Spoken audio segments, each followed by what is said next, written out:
You're tuned in to the TVL Rundown, a comprehensive weekly look at the athletics inside the Twin Valley League. The TVL Rundown is a service of B&D Buildings in Axtell and the Citizens National Bank in Greenleaf. B&D Buildings of Axtell specializes in post-frame buildings. Give them a call for stud-frame buildings with complete concrete and electrical work included. It's one call to get the job done. B&D Buildings, specializing in post-frame building construction, plus repairs and more. Always free estimates. Give them a call. B&D Buildings of Axtell, 785-294-0147. B&D Buildings at 785-294-0147. Another reason to make the Citizens National Bank your bank. With the century of experience, you know you can count on us for convenient banking and personal service for people you know and trust. With extended hours and online banking for all your financial needs. Another reason to make the Citizens National Bank your bank.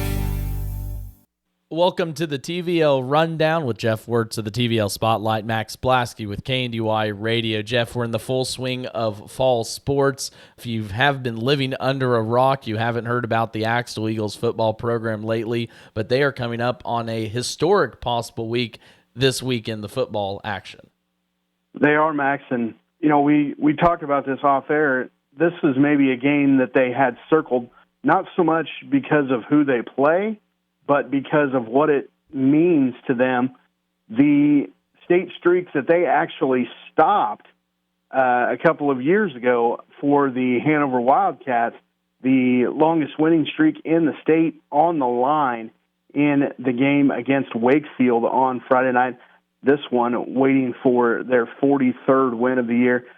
Wakefield's not a pushover by any means. Mm-hmm. They 2-1 on the year. They got a big win last week. Axel's going to work for this one, but I think with so much on the line, they obviously have the horses to do it, and it'll be very, very tough for the Bombers to try to stop them. And I have yet to see this Axtell team yet this year. I don't know. Have you seen them yet, Jeff? I have seen them, and they're everything that is advertised. What absolutely blows my mind is the swiftness of how quickly they can score. Their time of possession in any game has not been over 10 minutes. Mm-hmm. They score, and they score fast. I don't know the updated stat, but as of last week, they had not faced a third down. That's wow. Yeah, I haven't heard that one yet. That's amazing. They had not faced a third down. That's how incredible Eric Detweiler's offense has been. They're quick. They do what they have to and get it done. And again, a big chance for them this week to not only set that record, and it's sort of apropos. The record that they stopped, now they have the chance to break that record. Mm-hmm. I was actually at the game where they took down Hanover. It was a very close game. Memory serves, I believe it was only a touchdown, maybe just a little bit more. That was up in Hanover. And just a terrific game. And I don't think anybody would have imagined, though, what this would continue to be. And it really, for all intents and purposes, kind of a passing of a torch. Mm-hmm. And now Axtell has taken that torch and is burning everybody with it. Is that the right wording for it? I think they're setting the path on fire, basically. And you talked about them kind of taking it over from Hanover. Looking at that same stat, this senior class has not even lost a football game in their high school career, which is just unbelievable. And, to think about in 10, 15, 20 years, I'm sure we'll still be talking about this run they're on. They might still be on the run. It might be 120 games by the time that rolls around. Tell me when I'm telling lies. It might still be on the run in a few years, but no, eventually all good things come to an end. But right now, I don't see any good things coming to an end for the Axtell Eagles. Not only on the football gridiron, but kind of a segue into the cross-country standpoint, the coaches' polls came out, and we talked about the balance in the TVL, all year long. But lo and behold, who's sitting at number 5 in the boys 1A ranking, but other than those Axtell Eagles? But, you look at that, and it's kind of nice to see, yes, Axtell is there, but looking at the polls, just a plethora of TVL teams. A lot of excellent teams in 1A just scattered throughout the polls. On the girls' side, Centralia, the number 4. On the boys' side, Axtell in the top 10. So, really some big-time teams. It just shows, again, and we talk about this week after week, there isn't a sport that the TVL isn't well known in the state rankings.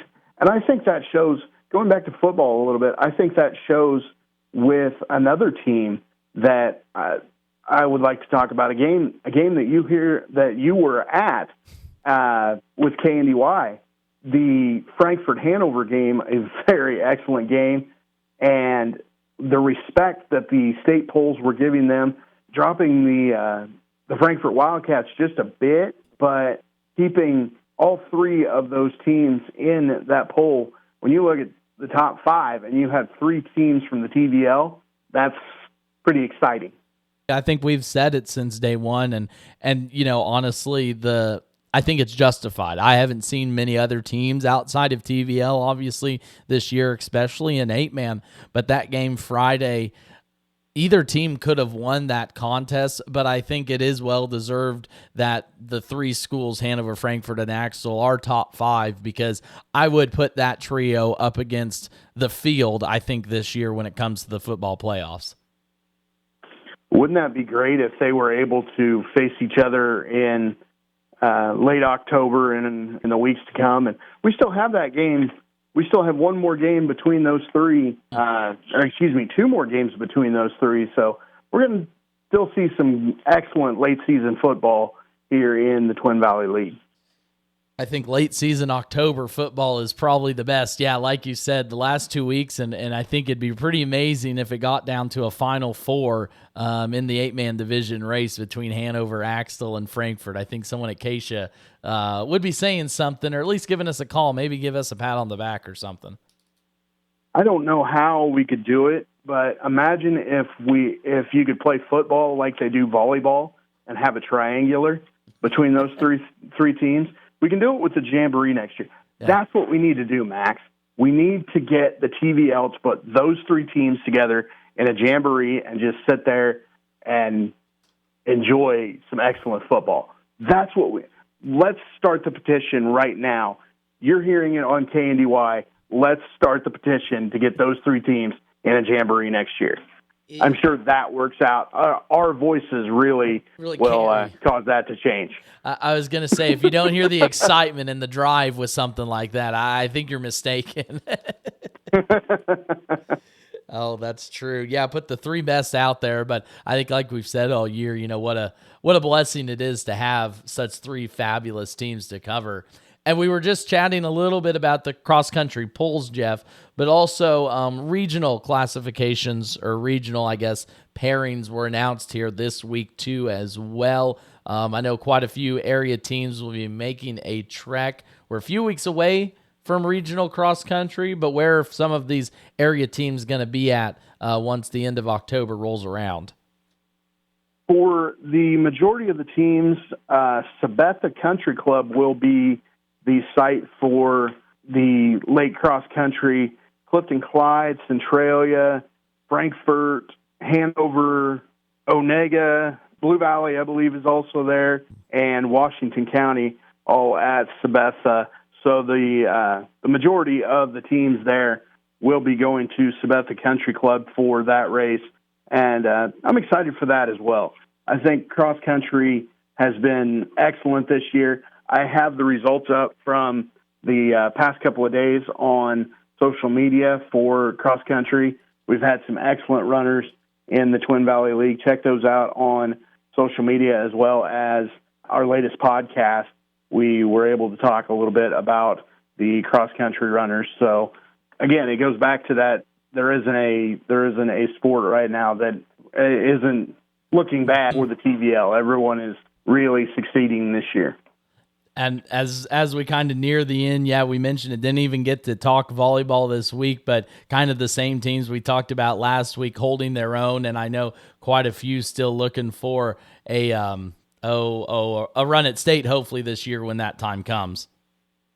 Oh, definitely. We had another terrific week, and with some big triangulars coming up this weekend and throughout the rest of the week, this is going to be a big week for Twin Valley League volleyball as well. Maybe a chance for some upsets as some of the middle of the pack teams get their shots finally at those top 2 or 3 teams in the league. I'm going to call my shot now. Look for some upsets this week in TVL volleyball. And that will run down the TVL rundown for me here today. Again, Jeff Wurtz of the TVL Spotlight, Max Blaske, KNDY Radio. You can find this full conversation at kndyradio.com as well as the TVL Spotlight. For Jeff, for myself, we'll see you when next week rolls around. You've been tuned in to the TVL Rundown, a weekly comprehensive look at the athletics inside the Twin Valley League. The TVL Rundown is a service of B&D Buildings in Axtell and the Citizens National Bank in Greenleaf.